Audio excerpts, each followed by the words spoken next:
what I used to do rather than. Alright, so we got some more people standing. You're standing. Okay, there you go. There you go. So most of us are now standing. And so, give yourself a round of applause. You just made the impossible possible. You just shifted your mindset from scarcity to abundance. And you just changed the intent behind the exercise from competition to cooperation. Now that you know that you have the skills to start making these changes in the lives of people in and out of school, let me tell you who's made this change. Finland has. Finland, after World War II, was in an economic mess. But within 50 years, they moved from having the worst economic crisis of their existence to having a stable economy. And they moved from having a mediocre education system to having one of the best in the world, as rated by PISA. Mostly because they changed the how of educating. And one of the ways they changed the how was they changed the culture by giving teachers more autonomy to create the right environments for their children to blossom.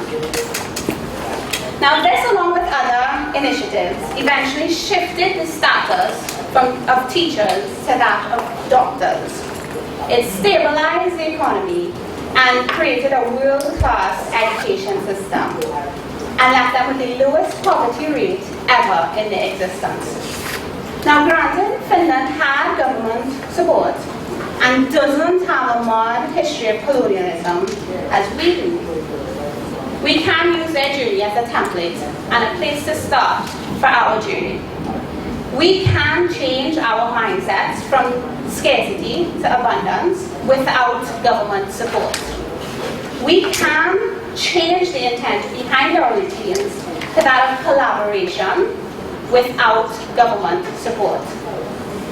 And we can change our mindsets to see challenges as opportunities for growth, as we did in the second thumb wrestling game, without government support.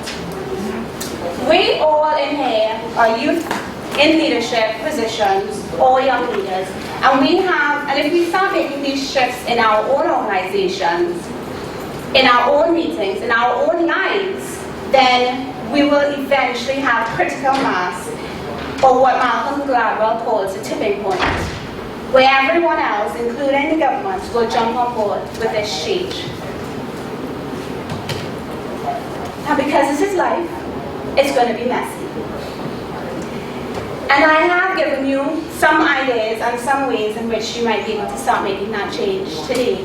And I'm sure you can think of many others. And I want to challenge you to think of many others and think of the ways in which you can make this change in your life. So I'm going to leave you with one final thought. But before I do, I just want you to switch seats. Move to a different seat. Just get up and move to a different seat. Come on, come on, come on. Come on. You did already. All right. So, how many of you feel just a little bit out of sorts? Just a little bit uncomfortable and maybe want to go back to your original seat? You want to go back? You want to go back to your original seat? Yeah. All right. So sometimes change will feel like this, a little uncomfortable, but it's worth it. And I hope you now realize that we've always had the power to make the impossible possible and to influence school culture by changing the intent of our routines to all of you as one, and changing our mindsets from believing in abundance and believing that conflict is an opportunity for growth, so that all our people can blossom and become critical thinkers, lifelong learners, and engaged global citizens. George Bernard Shaw once said, "Those who cannot change their minds cannot change anything."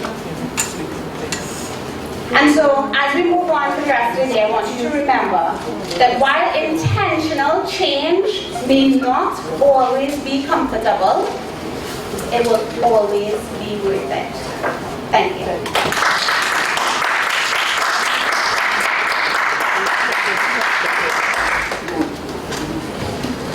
Okay, thank you very much, Ms. Dennis. And we'll move right along to Dr. Peter J. Joyce. He is a senior researcher within the RTI's International Development Group and serves as the general manager of the Global Center on Youth Employment. His work focuses on researching, evaluating, and building innovative practices that link education and training to employment. Let us welcome Dr. Peter J. Joyce. Boy, Isabel, that's a tough act to follow. But you know what I was really impressed with is it brought me back to 5th grade. Rather than learn math, that's what I used to do with my seatmate next to me. We used to thumb wrestle. But what was nice is, so I grew up in the U.S., of course, and so it's interesting to me how things like that transect cultures and countries. I mean, there's so much commonality. And some of the things you talked about in terms of education, I'm going to talk about as well. So anyway, good morning. Good morning. I know this is a small group, which I'm sure reflects the priority of education. We talked about youth. We're not going to get into that. So let's just try one more time. Good morning. Good morning. That's much better. That's good. You know, one of the nice things about my career, my work, is I love to visit schools. And I always start with a greeting. So when I go to an elementary school, the first thing I do is I say, good morning. And I get usually this melodious return, right? Good morning, Mr. Joyce. And then when I go to a secondary school, a high school, and I say, good morning, everyone, I get this grumble. Good morning. A couple of kids raise their heads off the desk because, you know, they want to know who's speaking. The voice is different. And then when I have a chance to go to a college or a university and I say, good morning, everyone writes it down.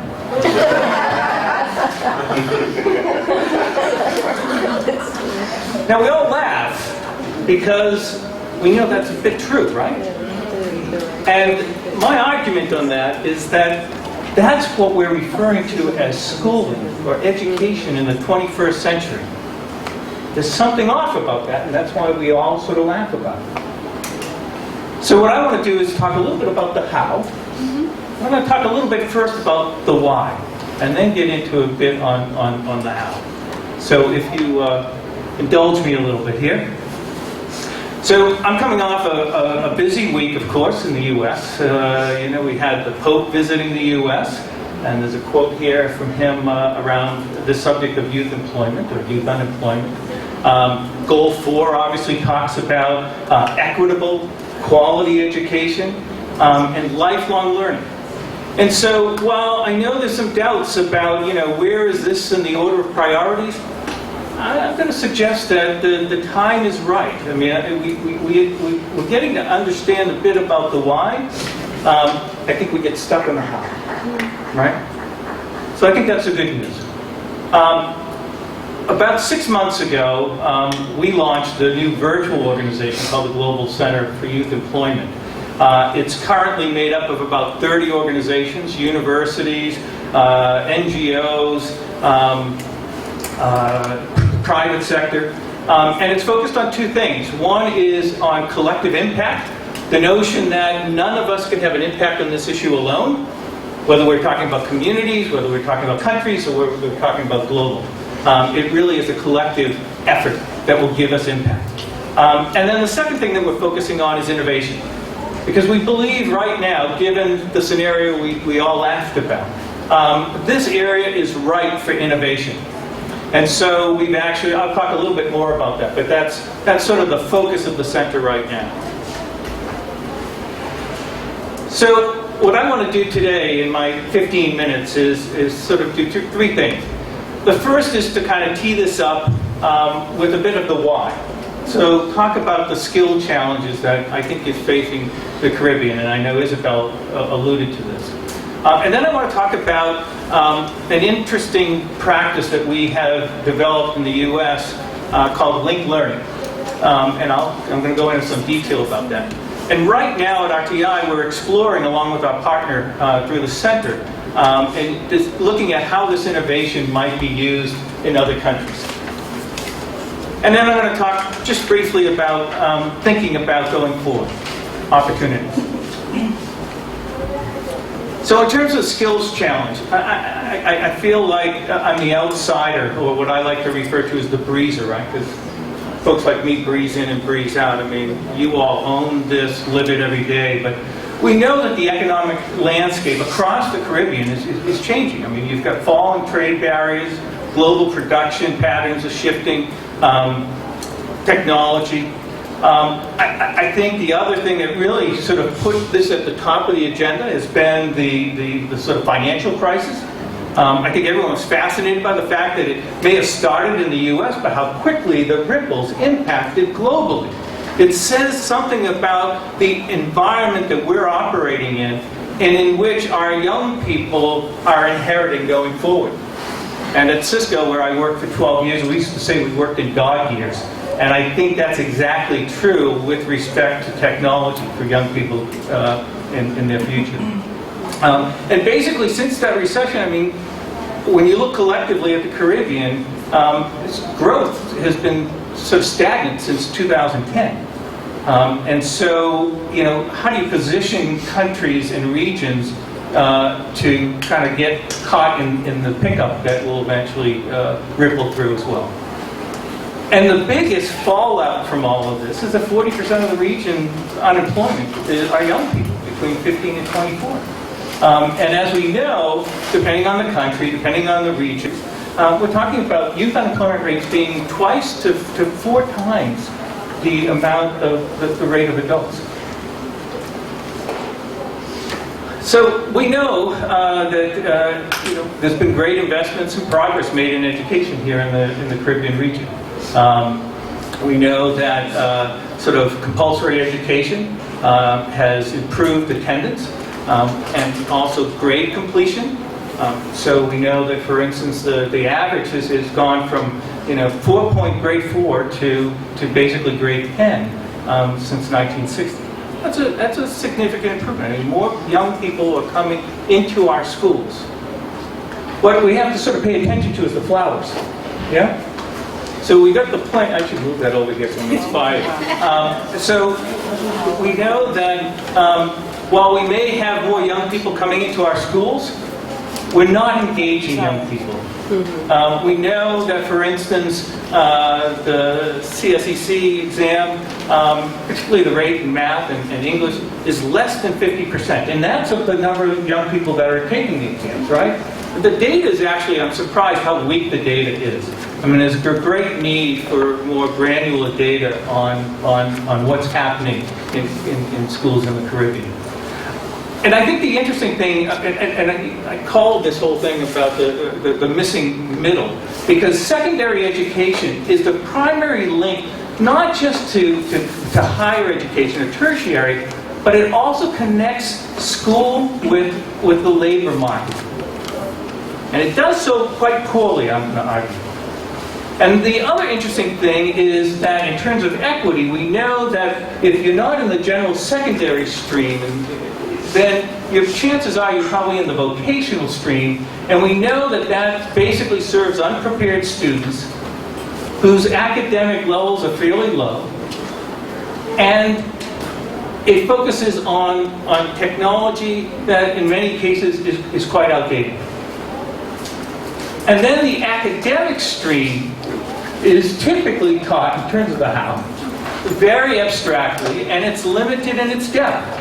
So the end result is we have young people who maybe they learn the game, maybe they know how to do the thumb wrestling, but what ends up happening is they go on to tertiary education because they know the game, but they tend to take a path of least resistance and therefore have skills that are not marketable, and so they're wondering why they're unemployed.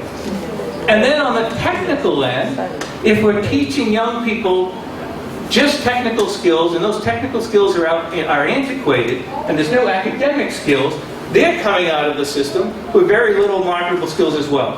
So we have a huge mismatch because we're still working on a system that was made for long ago. That's a lot. I've heard a couple things in the course of yesterday. I heard that one of the things in terms of education is the lack of relevance. There was also a bit of discussion around impact. So results is something that's critically important. And I'm going to add a third, and unfortunately I don't hear a lot, particularly, unfortunately, and I'm an old guy. I mean, I started working with youth many, many years ago, and for a long time I thought it was about access, and it was about social impact. And I soon learned it's really about empowerment and economic empowerment. And that's about skills. And rigor is what it's about right now. We're in a competitive environment globally and regionally. So, I want to talk to you about an approach that we've been experimenting with, more than that I guess, started in California, called linked learning. Worked through a group called ConnectEd. And basically linked learning is a flexible system. It's a framework, and it brings together applied academics, demanding technical skills, support services, and a work-based learning component. And it's all integrated in order to improve academic achievement among young people, their ability to go on to continue their education, lifelong learning, goal number 4, and employment. So there's 4 components, as I kind of said, but let me reiterate those. So we're talking about a 4-year typical secondary school. We have a college prep academic core that emphasizes world applications, and I'm going to talk about that a little bit more. So applied learning, taking things that are taught in the abstract and teaching them in an applied way.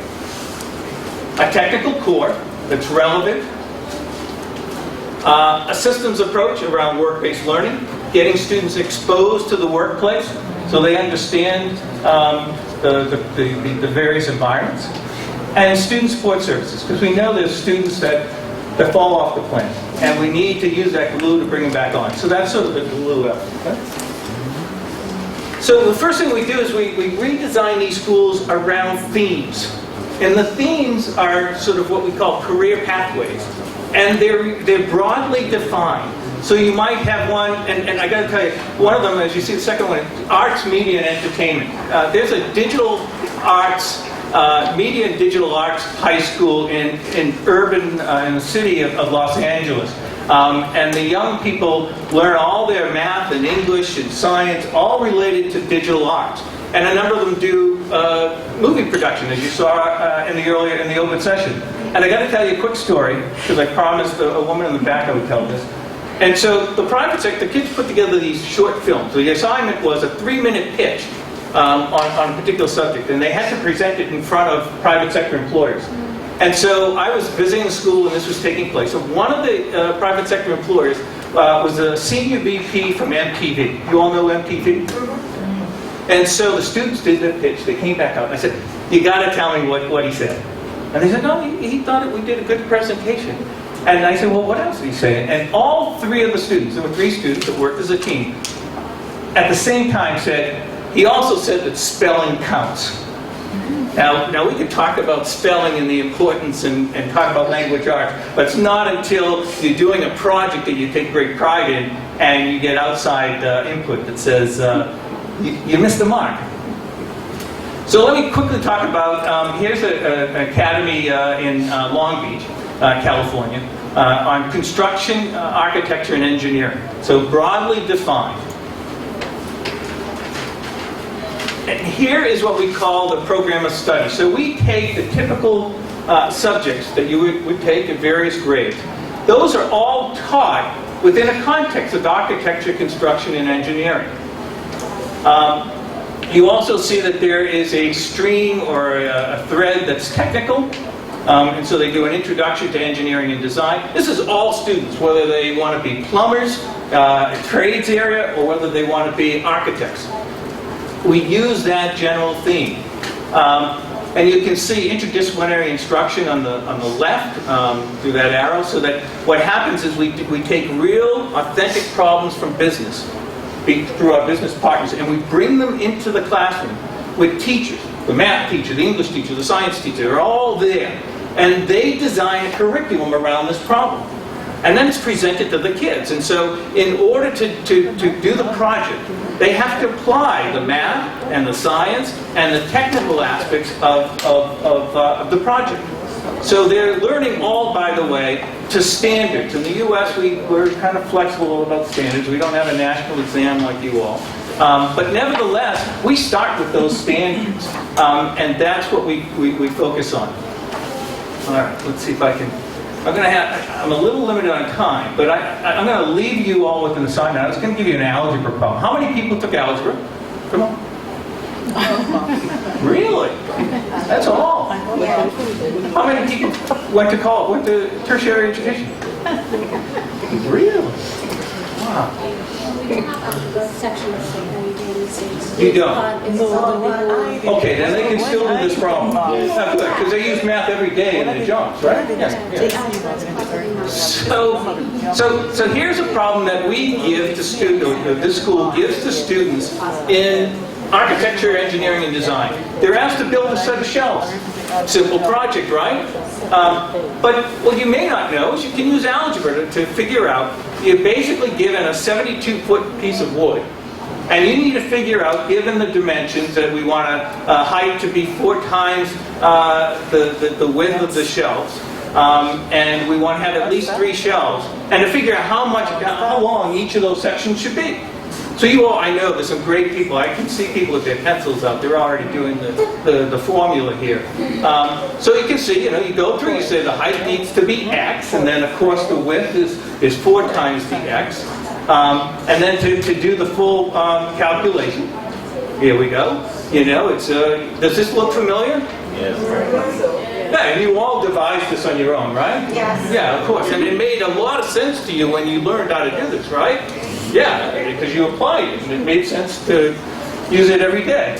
But when you start looking at something much more complex, you use that math. I had one of your students yesterday who wants to be an auto engineer.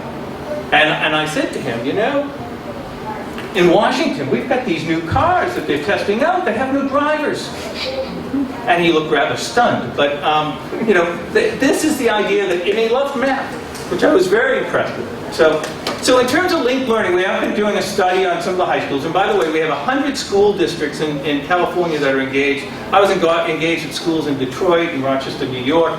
Some of the preliminary data that we have, because this is all about impact, we have a much higher, there was a study done, it's a quasi-scientific evaluation.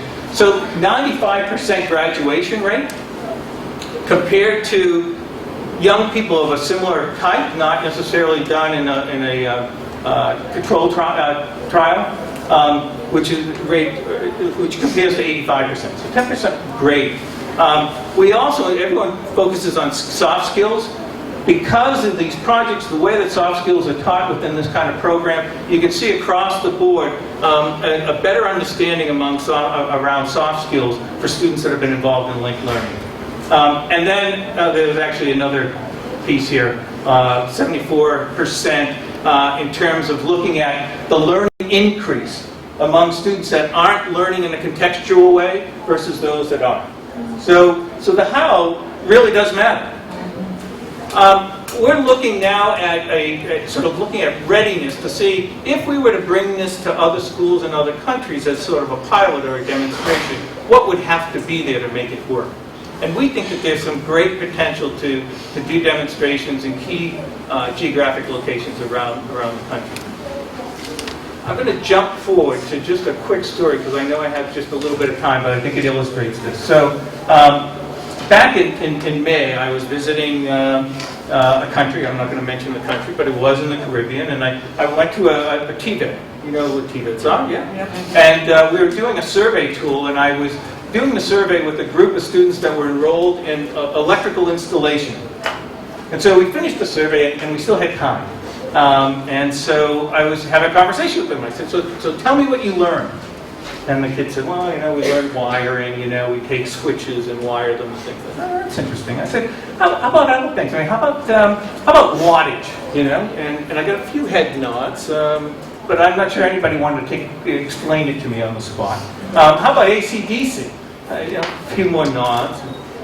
So then I was sort of running out of things to say. So I said to them, okay, let me see if you can help me with a problem. And by then, they all kind of were sitting up in their seats. They were very curious about what this problem might be. And I said, listen, I have a laptop. And years ago, I had two cords. One that plugged into the wall for power, and one that's plugged in for the internet. And I said, I was born somewhere after the discovery of fire, but I actually had a chance to live through the invention of Wi-Fi. And so we eliminated one of those cords. I said, but I still keep tripping over this power cord. I said, anybody got any ideas? I mean, could we make this wireless power? You know, could we run a TV without a cord? Have electricity go through the air? I mean, everybody was sitting on the edge of their seats by the time that the question was posed. And one kid, you know, raised his hand and said, how about those pads? You know, you plug them into the wall and you take your device and you put it on the pad and it recharges. I said, that's good. That's good. And so we had a little discussion about magnetism and how that works and about batteries. And so then we let it rest a little bit. Another guy raised his hand. They're all males in the class, of course, right? Another one raised his hand and said, how about a solar panel? What if we put a solar panel on your laptop? There's no cords there, right? It takes the sun. I said, that's very good. So then I started really getting a little worried, and I had to quickly Google something. But what I learned is that wireless power does exist. There is a company called Wisicity that has figured out how you create these devices that would be in your television, and then back at a power source, and it delivers power to the television. They were all fascinated by that. And so I've got two pictures up here. I mean, one is of a house with no cords. There's a power source at the house, and all the devices in the house can be moved around. Could you take a TV from one room and just move it into the other? I mean, that's pretty cool. No more cords on my laptop. And then there's a picture of an electric car. You got to show your student this one. You take the electric car, it pulls up, and it recharges without a wire. My point is this. When I left that school, I left with two key messages, or takeaways, right? One was that these were the students that were sorted out, if you will, and put into vocational education. And these kids were solving and getting excited about solving tomorrow's problems. The second point that I walked away with is that too often we teach for today and not for tomorrow. Those kids are going to see this wireless power, particularly in countries where we know that power is a significant issue, and we're teaching them to cable, to wire switches, when in fact those are going to be obsolete. Even though I was born just shortly after the invention of fire, I know that change happens, and it happens faster and faster. So I'll leave you with those two thoughts, and then Sydney I heard yesterday, and between the three of us, we've got to figure out how we can demonstrate some of the stuff that we're talking about here in the Caribbean. Thank you.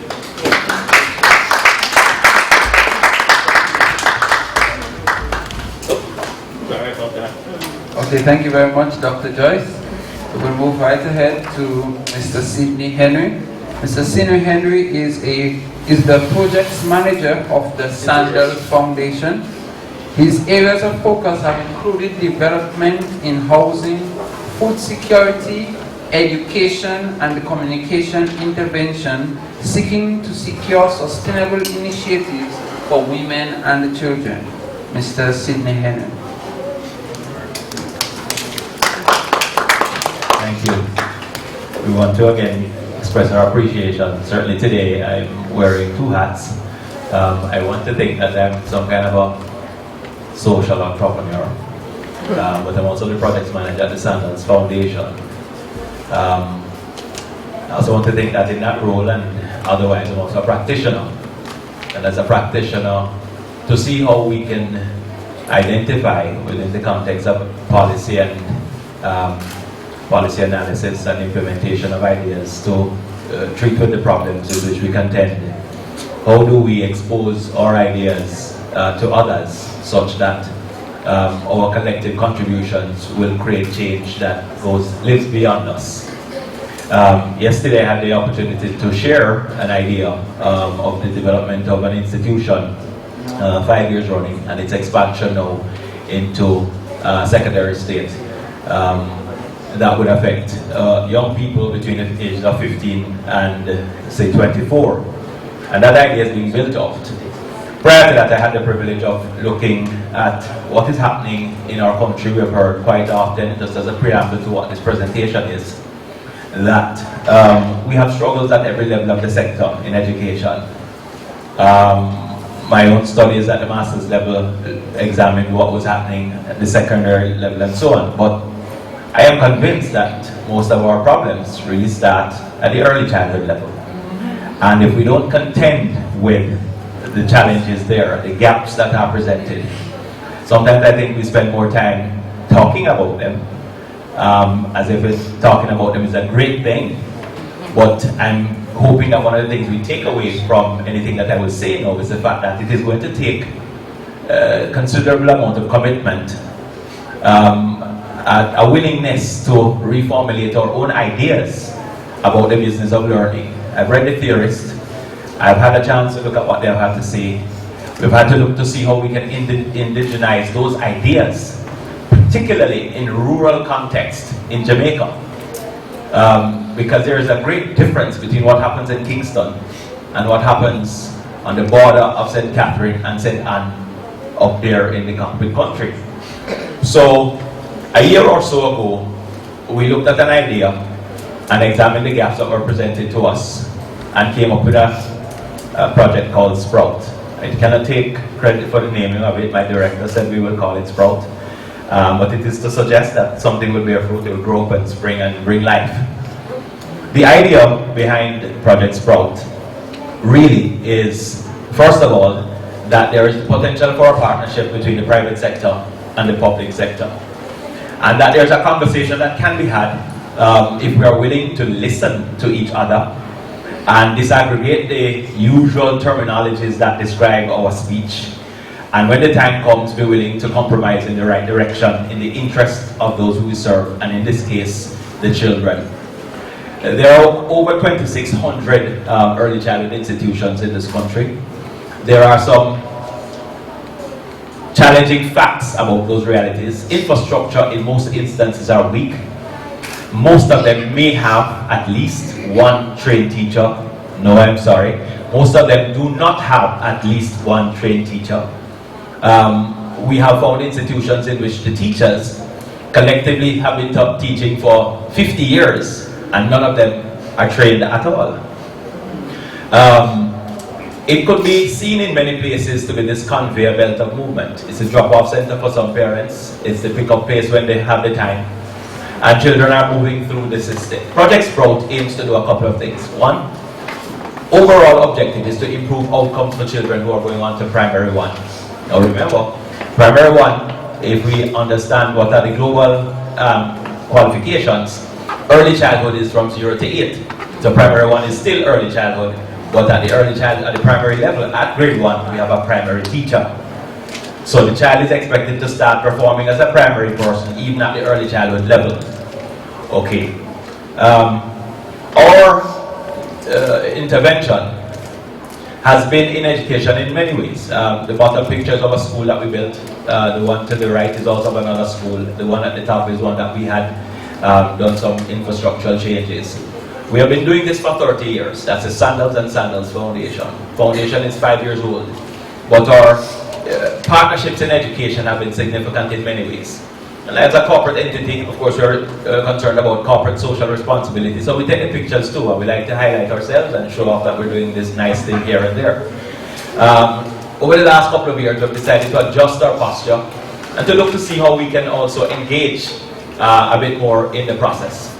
So our involvement has looked at how do we get our visitors to our hotels involved in the process so that they're going beyond the walls of the hotel into the community that most of them are concerned about. And so we have been bringing folks on what we call a reading road trip. We have been engaging parents in training, different kinds of training.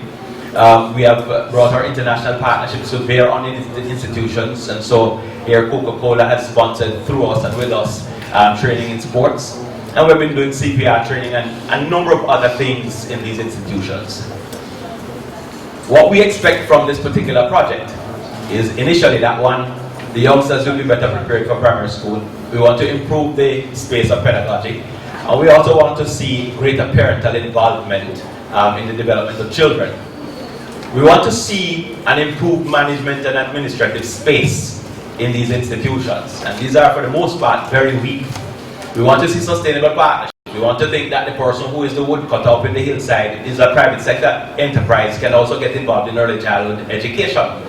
And of course we want to support public policy because I think, that public policy should be informed from the ground up. Very often we decide what it is, send it out there to tell people and say implement this. And then that's where we see some of the challenges.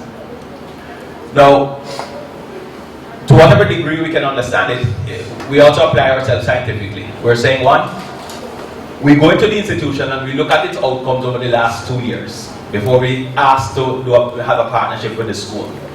So we look at the students who have left the school 2 years prior and to see their space or how they're occupying their space at the primary level. When assessed by the grade 1 individual learning profile, which does not look anything like the assessment done the last time the child was assessed leaving the early childhood institution, does that profile tell us that the child is prepared, ready or not ready for grade 1? We examine that child if they've gotten to grade 3 over time to see how they have progressed. But in addition to that, all of these schools are subject to an inspection by the Early Childhood Commission. And using the standards, the Bible of the ECC, it tells us whether or not the school is operating at a level that is in the best interest of the kids based on those standards or the score of those standards in that institution. And then we go into some consultations that would help us to better understand what is that proximal space in which these youngsters are operating or have been brought to develop in that institution. So we try our best to ensure that the context of the environment, we understand and we do the research that is necessary to help us to guide the process of the intervention.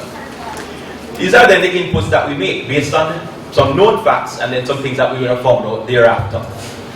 We would know how many trained teachers are in the school. We would understand what is the physical infrastructure that supports best the development of the children in this space. We would also understand what is the extent of parental involvement that is guiding this process. Are parents simply coming to the gate and leaving, or are they a part integrally of the processes that happen in this space? So we hire a teacher, a trained early childhood teacher into that space. We look at the play areas or also the place or space that is going to facilitate where the children can be pulled from general population into a remediation space that would allow us to work with small groups or individual children in that space to help them based on their assessment to bring them to the place where they can function in a general space with other kids. And we also hire a social worker. We want to bridge the gap between home and school. And so the conversation between home and school has to be interpreted, and we train our social worker to function in that particular space to understand the conversation between home and school. And then we have to keep working with them because, I say here, that all of our social workers come to us as good as we'd like to have them come to us. Then, as we said, physical spaces in the facility and outside to support the development. One of the things that we found was that a number of our rural kids come to school and they're hungry. Can't put it any other way, they're hungry. And when mommy dropped them off at 10 o'clock, it's just to try to catch the early morning meal. And then they make up through the 12 o'clock and they come back for them later on. Really not concerned with what they're learning right now. The idea for us is that, one, we're not treating with the entire cohort of the 5 or 4-year-olds. We're treating with those who have been assessed and have been found to be in need of more than average support. So there are children who are not performing developmentally at the place where they're supposed to be. And having pulled those persons, we then work with them based on a timetable. In other words, guided learning in the general population is not guided learning for this child. That's another thing that's going on. So we've taken them from that space into a space where our guided learning is going to be one-on-one. So differentiated teaching and learning techniques must be applied to help these children. And we track them over time. So we do the assessment and we do the periodic assessment to ensure that what we're doing with this child is something is relevant. And we are really able to see the transformation or change that we anticipate over time. So assessments are done, selections of the students, and we pull them out for this experience of change that we anticipate for them. Now, we've built out a significant parenting protocol. In other words, we know what the teaching syllabus says. We understand that. There is a whole teaching space that is out there already. We tell our teachers we're not hiring teachers. We're not hiring social workers. We want people who are analytical, who are able to interpret the context of the experience of need that the children have.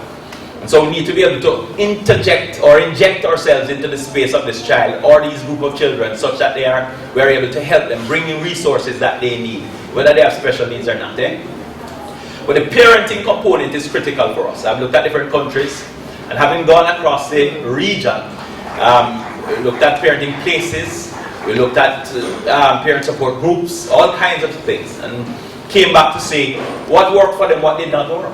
What should we take away, what should we apply? And having done that, we said, here are some things that are common, but we need to change them. Consultations. I'm just going to pick out one or two of them because the time is short. Consultation is usually the parent comes register the child and you don't see them again until Christmas and there's break-up time or welcome party. Consultation done. We say consultation must be an ongoing conversation.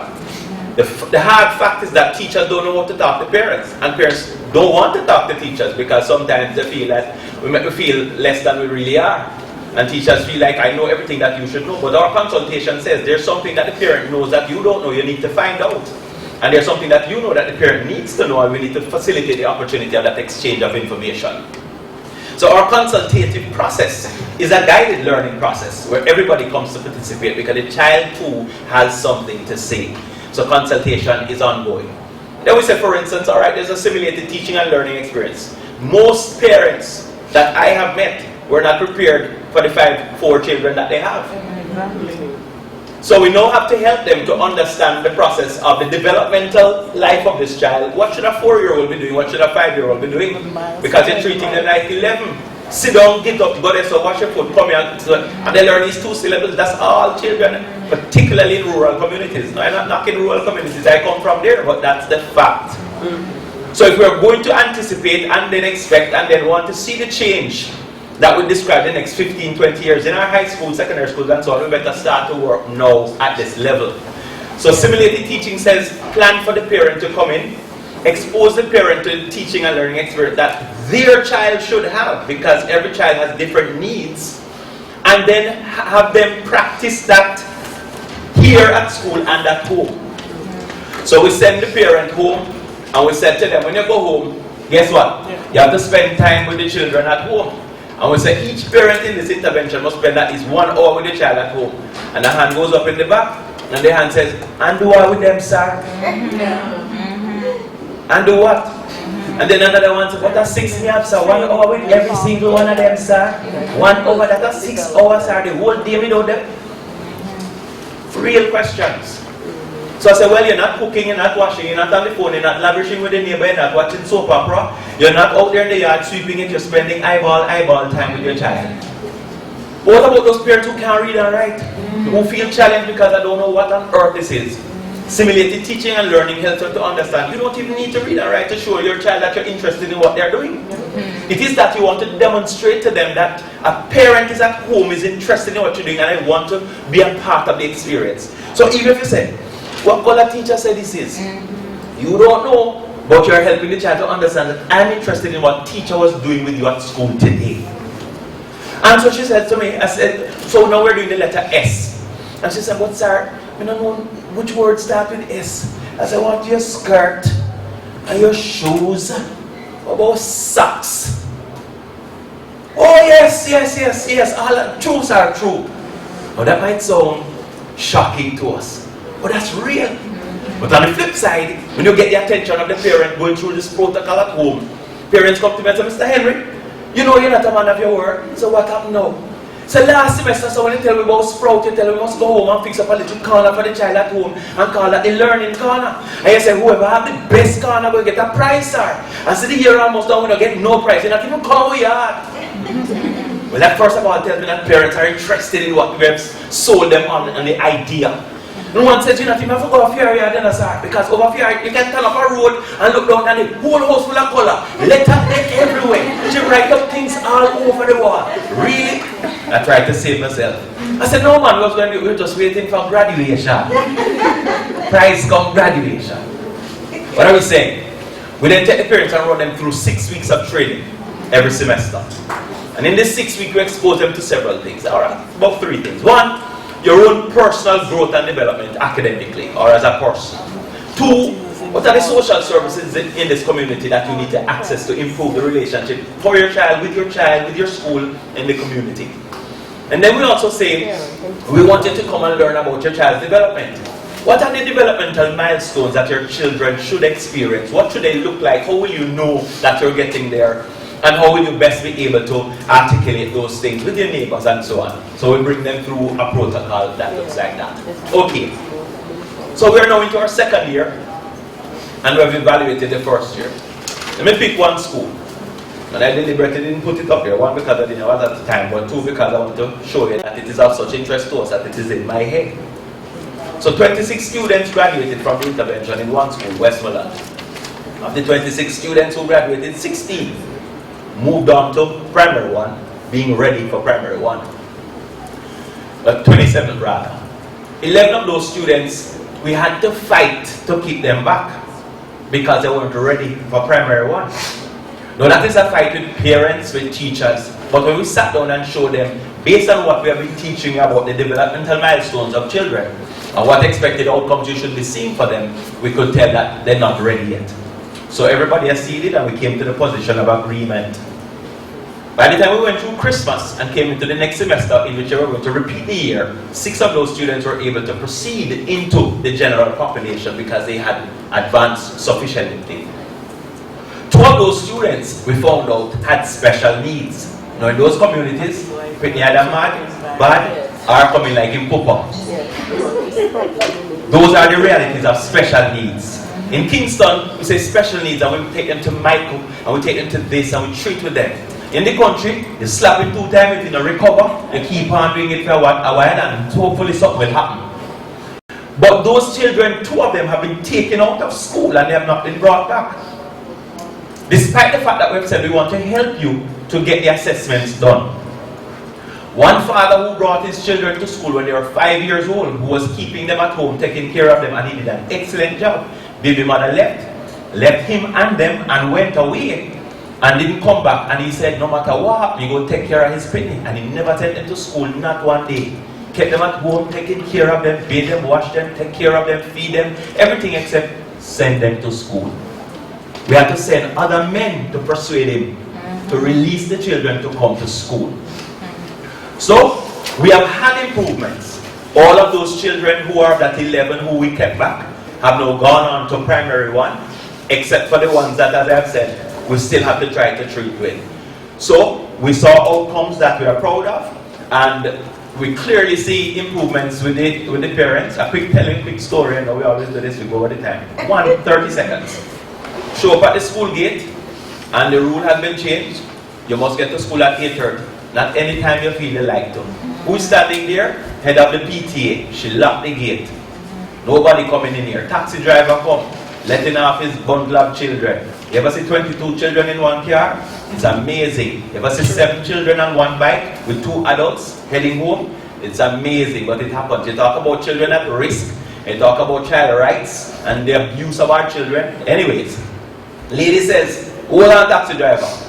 Me get to understand, see Mr. Henry there, so I'm saying, you can't let the Pitney out of the school gate and drive off until we receive this child. And if you drive off today, we have called the police because we have not received the child and you brought the child here late. But Mr. Atton, he said, well, no. If you pick up the child and know you can't bring the child here by the time school starts, you should not have picked up the child in the first place. Let that responsibility be with the mother. But if you drive off today, the police will call in and you going to jail, not any one of us. Attitudes change because perceptions and realities have come wrong. People don't understand what our rights of our children are supposed to be. Tomorrow is an entire school being painted by parents because they understand what they should be doing as parents in the school. The foundation says, we'll provide the material. You show up to do the work. Greater parental involvement.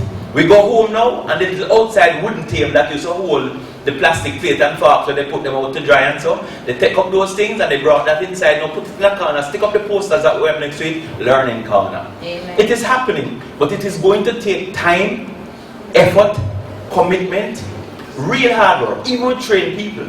Before I got here, I was most upset with a teacher. And I said to her, where's the timetable? It's not due yet because the assessments have not yet been done. What are you saying? The young people who were in the 4-year-old class last year, who are now in the 5-year-old class this year, are still in the intervention, and your timetable should show that they're on that intervention. You are doing assessment, but nothing has changed to say that their state from last semester to now has changed. So even the people who were brought in, the resources we have brought, we still have to work with that resource to see that, to have the perceptions about what we're doing be seen and understood and dealt with in the way that we want it to. Thank you.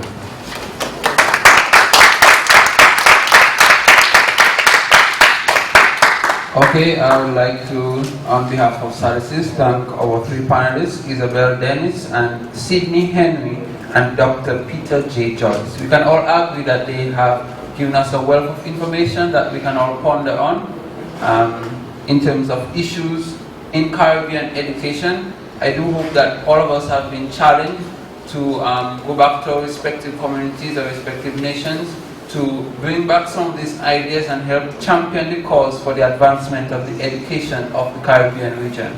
We are running a little late in terms of time, so we'll try to welcome questions, but if you could be as concise as possible to the point. If you have 5, cut it down to 2, so that we can get lunch and the rest of the day can proceed. Thank you. Good afternoon all. Coming from the UWI St. Augustine, the School of Education. Miss Dennis. I noted your analogy of the flower, and you said if a flower doesn't bloom, change the environment, but the flower. I need to challenge and I need to change your discourse. I have been in education for over 35 years. And one of the things I say is, bloom where you're planted. Because there are sometimes we are unable to change the environment. In a school system, you talk about changing the cognitive restructuring, changing the environment and stuff.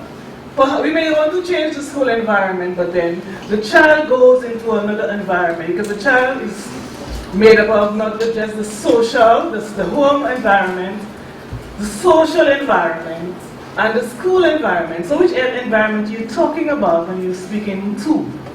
And Mr. Henry spoke about when he spoke about all of the things that the children have, because we have the differently abled, that is the PC word, a differently abled individual. How do we deal with that differently abled child? So when we're talking about children, talking about education, talking about pedagogy, it is a very narrow focus to say we're changing the environment. And also we need to look, when you spoke about the Finland experience, the Finland experience, if we take it here, how does it change, how does our culture, our Caribbean-ness, our organic Caribbean states, how does our organic Caribbean state facilitate that Finland experience? This is some of the things we have to look at. In terms of the vocational education, there is a stigma attached to tech work. Not just in the Caribbean, but it is a global thing. What we need to look at here is, how do we have the children make this transition? The transition from secondary to tertiary, it is difficult. It's a different shift. So they have to do a mindset change, not just the children, but the policy makers.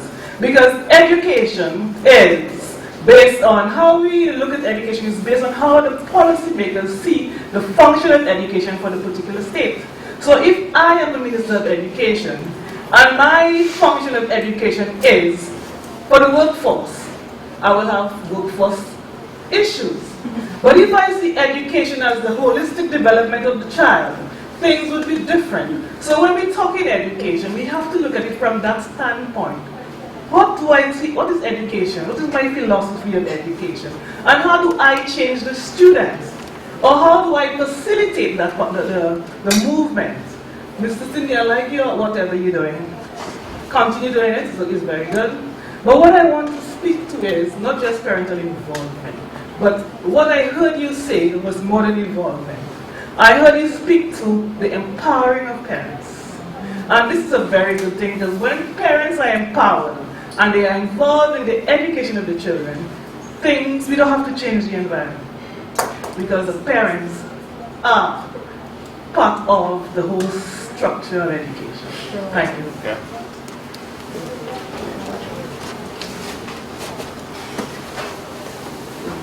Just before you continue, I have to step out urgently. So we are all mature individuals. So let's just leave things in order before I go, because it's my responsibility. So we have these two persons to ask questions. Unfortunately, we will not be able to accommodate anymore if we want the rest of the day to go as planned. It's now 12:22 and we have to eat from 12:30. So after them, you will be dismissed, where you can have your lunch, so you can give the panelists enough time to answer the questions properly and they don't feel rushed. So as soon as that is done, then you are dismissed to have your lunch and see you later. Thank you. I asked what the hidden curriculum of this is. Yes. Good morning. Alright, I get nervous talking in front of everyone. I have my questions. Isabel, you closed with change, which I must commend you on. But yet, when the presenters came, it wasn't really change that I was seeing. Sprout, commendable effort, because the system keeps speaking about we.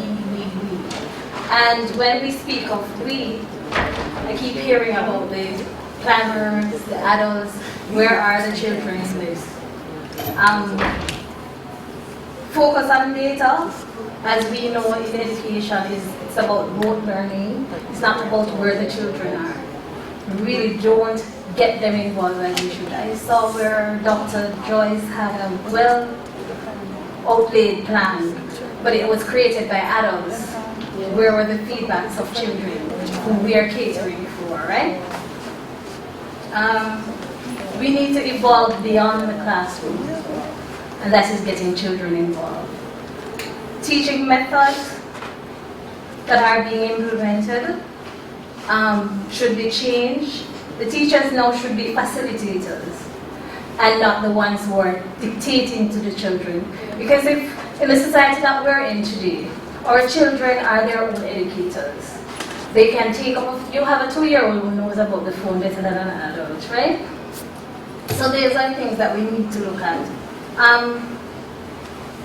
The big question, is the system really about the children or the adults? Right? Way forward to me is practical learning. Teaching should be facilitators, learning from the pupils and guide their thinking in the right direction. We spoke about the children being ready for the real world, but that will not come just like that. It will only come if they are allowed to be a part of their learning experience, doing practical activities. And who knows best more than the children? Sprout, you had mentioned that youth is, you focus on 15 to 24. I do agree that we need to be focusing on the sponge years of the children, which is from birth to 7 years, because when we reach them, have been cultured by the world, they would be allowed to think outside the box, and also that their voice be heard, because we're really speaking about children's development, creating leaders. And when they don't have the right home environment to foster all of that, where will they be in the future? You mentioned that you focus on 26 schools. I don't know how they were chosen. 26 you're working with? No, that was just the results of 26 kids out of one school in the first year. Okay.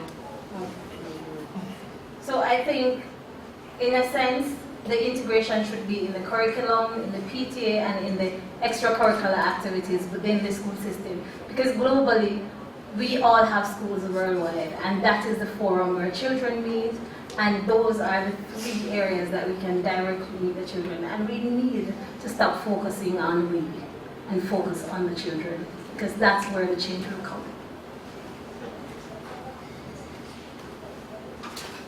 Thank you. My name is Neftali. I'm from Haiti, and I'm a scholar of the organization called Nation Education and Leadership Program in Haiti. So basically, my question will be for Peter Joyce, Mr. Peter Joyce, because I know you work in Haiti, right? You are going to work in Haiti.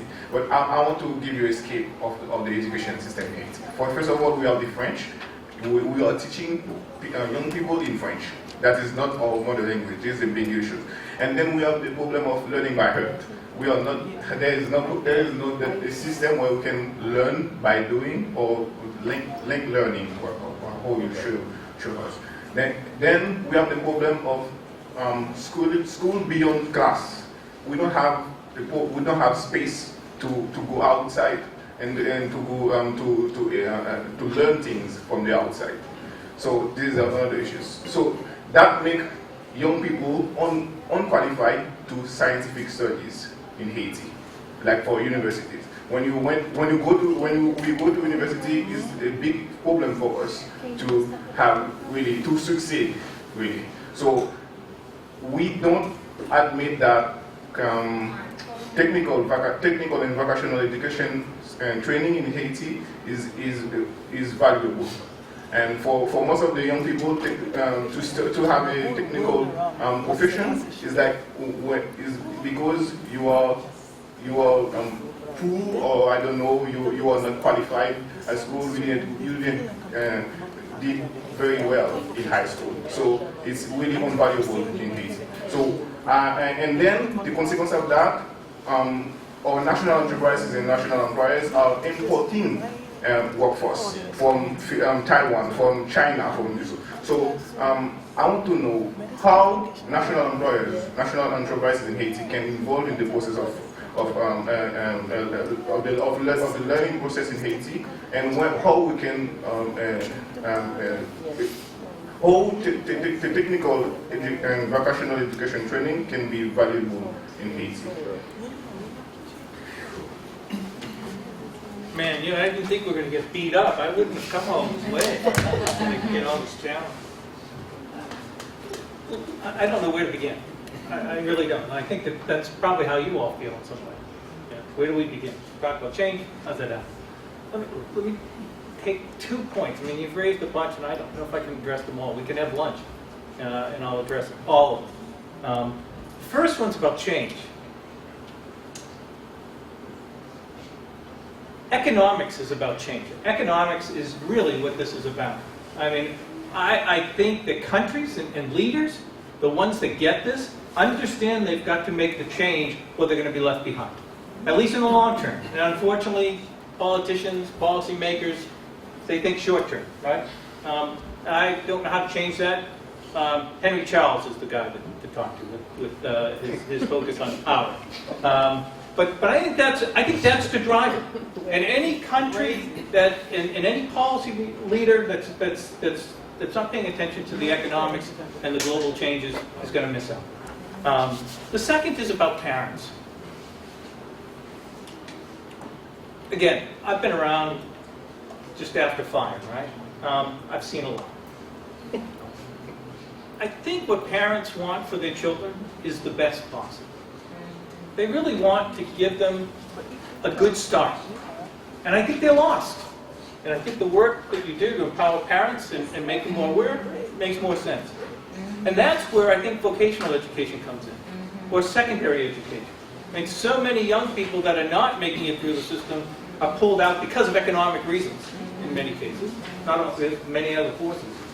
We need to show that schools are about opportunity, not about cutting them off. And then my final point is around youth. I'm all for empowering youth and making them, helping them own their learning. But I've raised kids too, and I know that there's a point, there's a balance that has to be made, right? You've got to set the stage and allow kids to certainly be empowered in the process. I mean, I've watched a number of school programs at all levels, and anyone that sits at lunch with me, I'll tell you a great story about an elementary school project that I saw that was just amazing how the kids took hold of project-based learning and really drove it forward to make community changes. So it's happening out there, and good teachers are the ones that make that happen. But it's not about giving all the, I think there's a danger of working too lightly with young people and kids. Yeah, it's true. You know, it sounds like I'm too old now. I've realized that there's times when you got to lay it down and say, hey man, this is about your own survival. You really need to own it. So more parenting lecturing than anyone probably makes.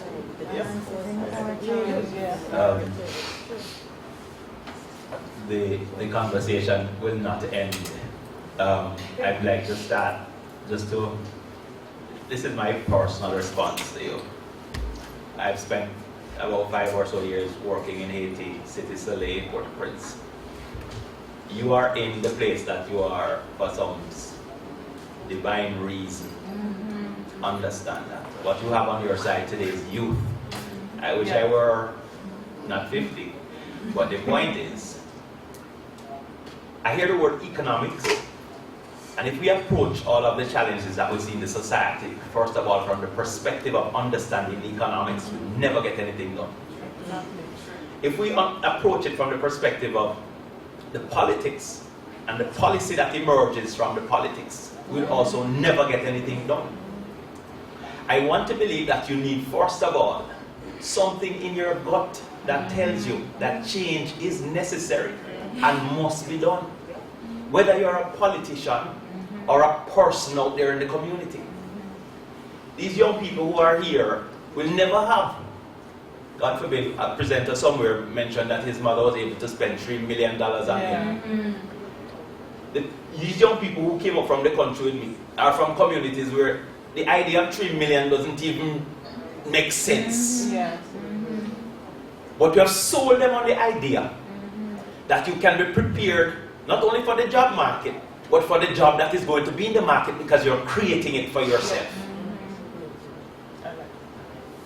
So let everybody else call us idiots to think that I can prepare myself in such a way through whatever method of learning to build out a space in which I will have a quality of life that is different from my parents, better than what my parents had, and preparing a place that my children will have.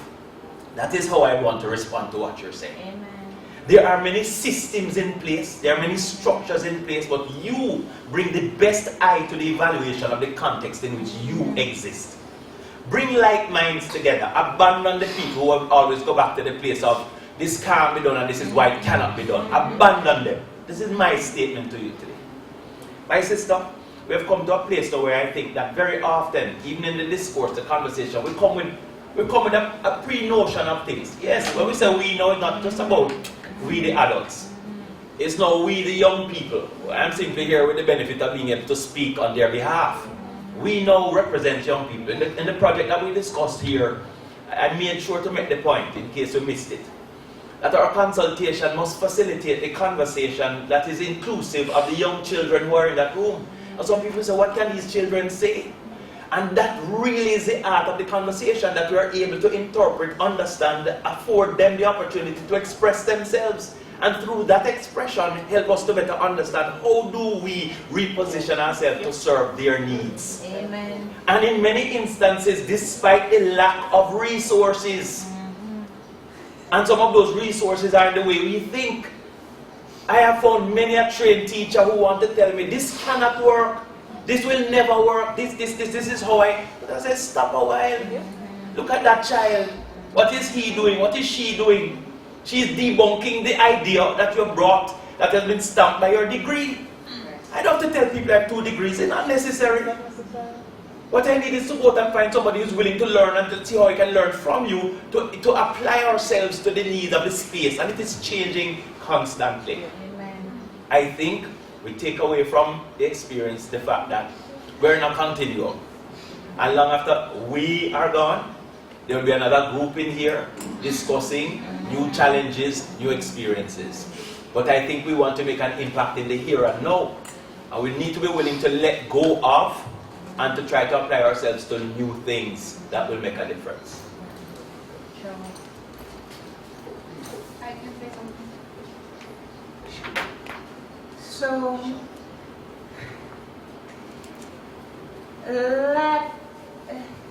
I don't really think education is about the people and serving public good. I think it's about the state, and it's serving the state's good, whatever that state's good will be. It has to do with, I mean, think about it.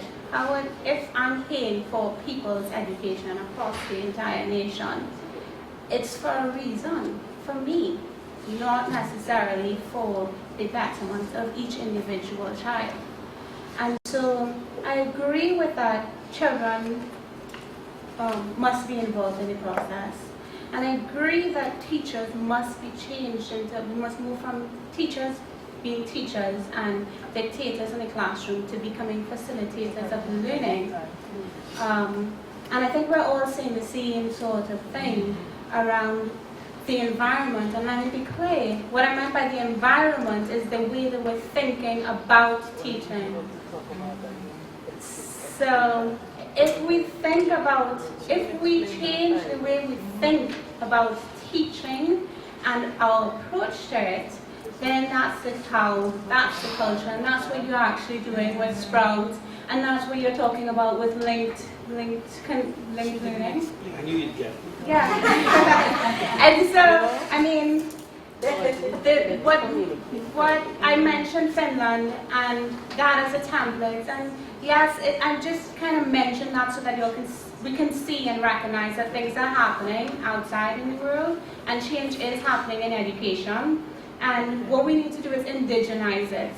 And I have been thinking through ways in which we can indigenize it, and I've been testing it out and using focus group camps over the last couple of years to try and figure out how can we pull the best and then bring out the best in us to be able to create a truly Caribbean education curriculum and a Caribbean education sort of way of operating. And so I'll leave you with that. If you have any other questions, come check me for lunch. I just have a quick comment.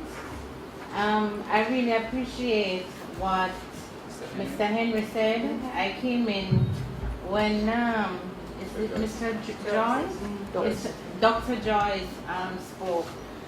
I'm an educator in Jamaica, and I'm proud to be one.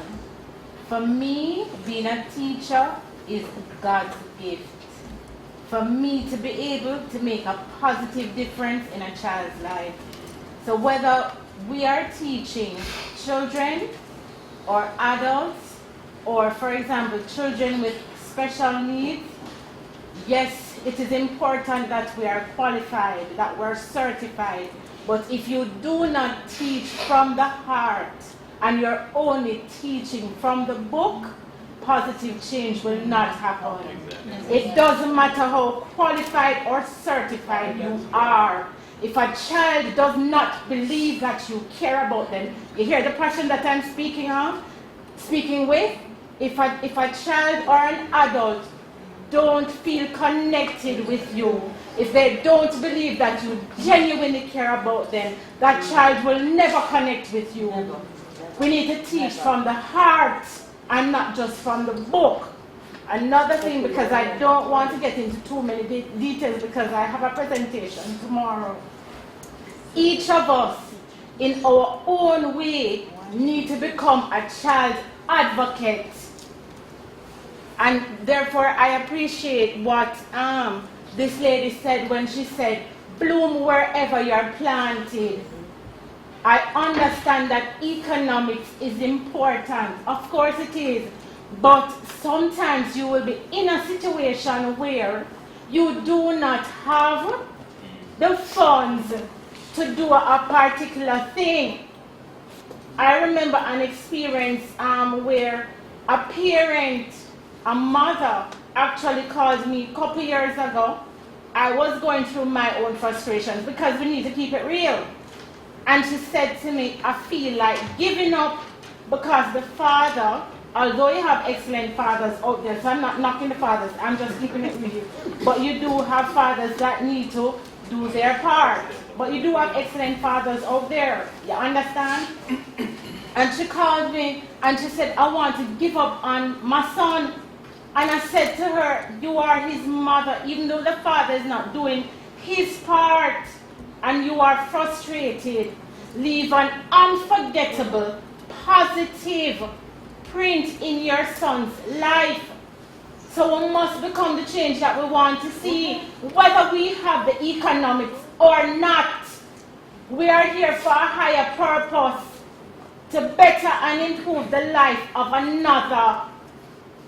It takes a village to raise a child. My grandmother used to tell me that, and I never got a better understanding of it until I was older. If we're not here to better the life of another human being, no matter how certified or qualified you are, it makes no sense. Because all of us that are here, in some shape or form, we reach where we are because God used people along the way to help us. We need to get back to that. Keep it real. Thank you very much. I was fortunate enough to be able to come back because I was relieved of my duty. And trust me, I did not regret it. I want to ask each and every one of us to give ourselves a round of applause. The panelists and the participants. I mean, I was well on the way to say that we might be the only session to end on time, on the dot. But it's very difficult as a chairperson to ask someone who is making such a brilliant point and speaking with so much emotion and honesty and genuineness to ask them to be quiet for us to end on time. So I did not regret that we were just about 10 minutes late. And just to wrap up everything, as we seek to combat the issues that faces us as a Caribbean people, and as we focus on education, I want to leave you with one word that is popular in Dominica, not for the right reason, because it's a political slogan, but since we are not in a political atmosphere, and not in Dominica, I will say it. Change is a must and not an option. And if change is a must, then we must be the catalyst for that change. We must take it on as our personal responsibilities. So that, because the one thing we like to do as people is complain. But we don't like to channel the energy that we use to complain to make a change. And that is what we are able to do. So we don't need people to come from all over the world to do what we can do. So as we leave for lunch, I want to ask everyone to have a wonderful time at lunch, socialize, get to know persons, and interact with people, and come back on time for our next sessions. Do have a good lunch.